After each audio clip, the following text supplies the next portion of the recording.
क्षमा breaking Jain news. इन पाठशालाओं के माध्यम से जो अपने आप में संस्कार दिए जा रहे हैं, वो संस्कार बच्चों के लिए, वृद्ध के लिए, प्रौढ़ के लिए ये तो हैं ही। संस्कार किसके लिए हैं, ये महत्वपूर्ण है। जिस समय संस्कारों के उपयोग करने की बात आए, उस समय यदि पाठशाला बंद हो जाए तो किस काम का। आज हो यही रहा है। युद्ध के लिए हमने युद्ध का अभ्यास किया और युद्ध के पहले छोड़ दिया, काम आएगा? कितनी भी अच्छी प्रैक्टिस की हो, मैच प्रैक्टिस, लेकिन यदि आपने टूर्नामेंट चालू होने के 2 महीने पहले प्रैक्टिस बंद कर दी है तो वर्षों की प्रैक्टिस कोई काम आती? ऐसे ही वो बच्चों को दिए गए संस्कार जिस उद्देश्य की पूर्ति के लिए हमने दिए थे, यदि उसके उद्देश्य की पूर्ति का जब समय आया, उसके पहले संस्कार और शिक्षा से हम विहीन हो गए, तो क्या वो काम आएंगे? हो यही रहा है। इतनी पाठशालाएं पढ़ाई जाने के बावजूद भी जब पाठशालाओं के निकले हुए बच्चे जब युवापन की दहलीज पर पहुंचते हैं, तो वहां पर कई बार पाठशालाएं बदनाम होती हुई दिखती हैं। पाठशालाएं बदनाम हो रही हैं, संस्कार बदनाम हो रहे हैं, अथवा तुम्हारा वो प्रमाद बदनाम हो रहा है जिसको हमने बीच की खाई के रूप में तैयार कर लिया। एक छोटा सा दृष्टांत देके मैं पूरा करूंगा, समय पर्याप्त से ज्यादा हो गया। एक स्कूल, और स्कूल जिसमें आप अपने बच्चों को भेज करके उम्मीद करते हैं कि वहां पर जाकर के संस्कार लेकर के आएंगे, और संस्कारों के रूप में हमारे लिए शायद सेवा, शुश्रूषा और हमारे बुढ़ापे की लाठी बन करके आएंगे। बुढ़ापे की लाठी तो बिल्कुल बन करके आएंगे, लेकिन आपके हाथ में नहीं, आपकी पीठ पर थमाएंगे। बुढ़ापे की लाठी समझते हो? बुढ़ापे की लाठी एक वो जो हाथ में आए तो हिलती रहे, और एक वो जो आपके बच्चे के हाथ में आए तो पीठ पर लगती रहे। ऐसी बुढ़ापे की लाठी तैयार तो आपके स्कूल नहीं कर रहे हैं। तो एक ऐसी स्कूल का नमूना मैं आपको बताना चाहता हूँ। जिन कॉन्वेंट स्कूल में, जिन पब्लिक स्कूल में आप अपने बच्चों को भेज करके उम्मीद करते हैं कि आज हमारे हाथ में रह पाएंगे, उनकी हालात क्या है? उन मिशनरीज के माध्यम से क्या उनके भीतर पहुंचाने का षड्यंत्र चल रहा है, आपको उस कारण में समझना है। एक स्विमिंग पूल है, और स्विमिंग पूल में, क्योंकि स्विमिंग पूल यदि नहीं हो स्कूल में तो आप मानोगे नहीं कि स्कूल स्टैंडर्ड का है। आज तक कभी किसी स्विमिंग पूल में नहाने वाले, तैरने वाले बच्चों ने बाढ़ का पानी पार किया हो तो बता देना। गमले के पौधे ने कभी झंझावात को सहन किया हो तो बता देना। और तुम स्विमिंग पूल में तैर करके और अपने आप को बहुत बड़े तैराक मान रहे हो, तुम सिर्फ स्विमिंग पूल में ही तैर सकते हो। जब बाढ़ आएगी तो तुम बहते हुए नजर आओगे, क्योंकि तुमने गमले के पौधे बन करके ना तुमने धूप को सहना सीखा है, ना मिट्टी और आंधी की वो अपने आप में चपेटे सुनने अपने सीखे। तो बस हुआ ऐसा, स्विमिंग पूल के चारों तरफ बच्चों को इकट्ठा कर लिया और एक प्रयोग दिखाया जा रहा था। स्विमिंग पूल की एक दीवार से दूसरी दीवार तक एक बोट को ले जाना था। बोट समझते हो? नाव, प्लास्टिक की नाव थी, नीचे उसमें छेद कर लिया था, और छेद करने के बाद जो स्कूल के, मिशनरी स्कूल के प्रबंधक थे, बच्चों के भीतर कुछ एक संदेश भेजना चाहते थे। भेजना नहीं, ठूसना चाहते थे। ठूसना शब्द आपको बुरा लग रहा होगा, लेकिन दृष्टांत पूरा सुनने के बाद लगेगा कि ठूसना नहीं, और भी और उससे ज्यादा बुरा चाहते थे। उस नाव में नीचे छेद है, स्विमिंग पूल के बीचों बीच एक भंवर जैसा पैदा कर दिया एयर प्रेशर के माध्यम से, और एक वॉल से दूसरी वॉल तक वो नाव को यात्रा करनी है। जैसे इस दीवार से वो बोट चालू हुई, बीच में जैसे भंवर आया, क्योंकि उसमें छेद है जो बच्चों को नहीं मालूम है, नीचे पानी भरने लग गई है, और भंवर में जाकर के वो नाव डगमगाने लगी। अब सारे बच्चों को कहा गया, बच्चों, सभी बच्चे अपने अपने गॉड को चैंट करेंगे, यानी सभी बच्चे अपने अपने भगवान, अपने आराध्य का स्मरण करेंगे, क्योंकि भंवर में नाव फंस गई है।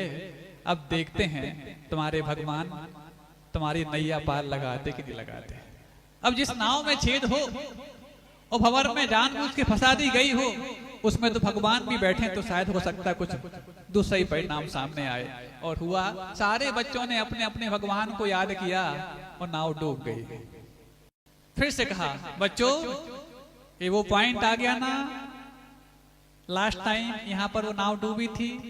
जी टीचर, अब इस बार अपन किसी भगवान को याद नहीं करेंगे, इस बार अपन जीसस को याद करेंगे और देखते हैं नाव पार होती कि नहीं होती। सभी ने जीसस को याद किया और नाव पार हो गई। प्रबंधकों ने कुछ नहीं कहा और सब कुछ कह दिया।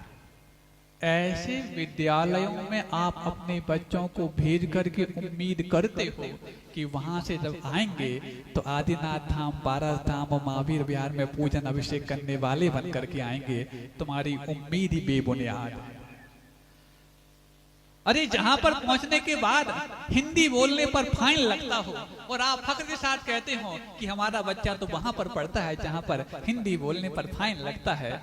फक्र नहीं, फिक्र होनी चाहिए, क्योंकि उस वक्त भी जब अंग्रेजों का शासनकाल था, उस वक्त भी भारत में हिंदी बोलने पर पाबंदी नहीं थी। आज पता नहीं कौन से काले अंग्रेज पैदा हो गए हैं जो भारत में यदि हिंदी बोलने वाले हो जाएं तो उनको दंड के माध्यम से दंडित करके ये भाव उनके अंदर बीज देते हैं कि मातृभाषा बोलना अपराध है और इंग्लिश बोलना अपने आप में एक बहुत बड़ा प्रमाण है हमारे ज्ञानी होने का।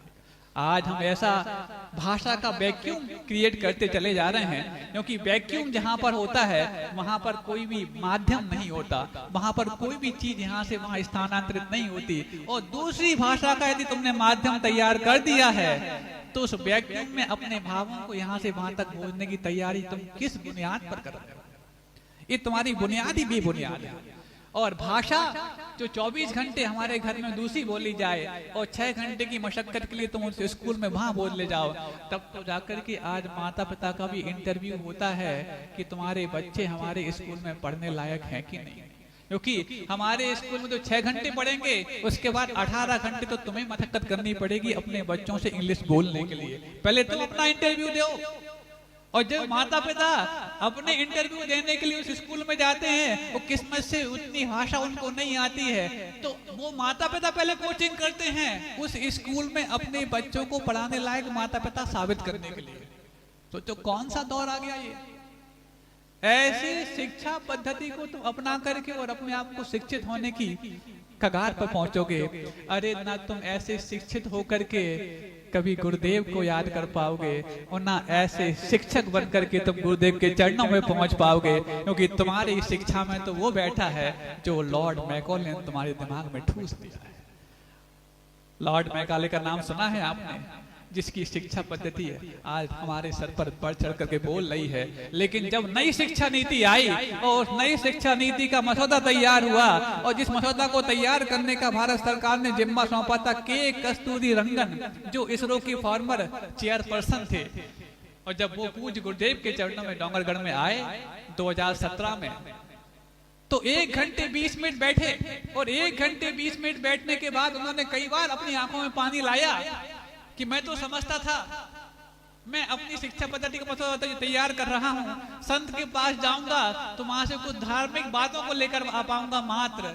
अरे यहाँ पर तो उन्होंने मेरे लिए वो बता दिया है जो मात्र किसी व्यक्तिगत धर्म की बात नहीं, राष्ट्र धर्म की बात होनी चाहिए। कई बार आंखों में पानी लाया। 1 घंटे 20 मिनट की चर्चा में उन्होंने वो पा लिया कि जब सन 2022 में नई शिक्षा नीति का इनॉग्रेशन हुआ तो उस नई शिक्षा नीति के इनॉग्रेशन में वो जो ड्राफ्ट बनके तैयार आया, और ड्राफ्ट तैयार होकर जब आया तो किन किन लोगों ने सलाह दी है इस नई शिक्षा नीति के ड्राफ्ट को बनाने में, तो के कस्तूरीरंगन में सबसे पहले किसी संत का नाम लिखा तो उन संत का नाम संत शिरोमणि आचार्य गुरुवंशी विद्यासागर जी महाराज।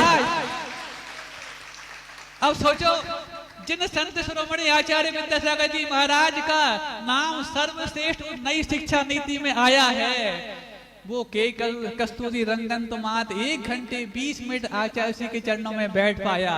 तुम तो वर्षों आचार्य जी के चरणों में बैठे हो, जयकारा लगाए हो, भैया बेटी की है, नमस्कार किया है, आहार दान दिया है, गंधोदक लिया है, पाद प्रक्षाल किया है। इसके बावजूद भी तुम्हारी यदि बुद्धि प्रक्षालित ना हो पाई कि हम अपने बच्चों को ऐसे अनाथ आश्रम में जाने से रोकें, क्योंकि कॉन्वेंट का पर्यायवाची नाम है अनाथ आश्रम। आप पढ़ लेना ऑक्सफोर्ड डिक्शनरी की 6th एडिशन में कॉन्वेंट शब्द का अर्थ क्या लिखा हुआ है। अनाथ आश्रम, ऐसे बच्चे जो नाजायज पैदा हो जाते थे, उन नाजायज बच्चों को चर्च के बाहर छोड़ करके जब उनके माता पिता या कोई भी छोड़कर आ जाता था, तो ऐसे बच्चों की परवरिश जहाँ होती थी, और परवरिश करने वाला माना जाता था फादर, और करने वाली मानी जाती थी सिस्टर, और उनका जहाँ पर शिक्षण होता था उसका नाम कॉन्वेंट स्कूल। और यदि आप अपने बच्चों को कॉन्वेंट में भेज रहे हो, तो ये मान रहे हो कि तुम्हारे बच्चे अनाथ हैं? क्या ये मान रहे हो कि तुम्हारे बच्चे अनैतिक हैं? और नहीं, तो फिर तुम्हारे लिए पूज्य गुरुदेव के इतने वर्षों तक तुम्हारी बुद्धि को प्रज्वलित करने का जो तोहफा दिया गया है, उससे अपने आप को गौरवान्वित करो। जिन्होंने गौरवान्वित किया है वो तो आप मंच पे आके बैठ गए हैं, और जिनके गौरवान्वित होने की संभावना है वो मंच के सामने बैठे हैं। आपकी संभावना प्रभावना में तब्दील हो, इन्हीं भावनाओं के साथ अहिंसा परमो धर्म की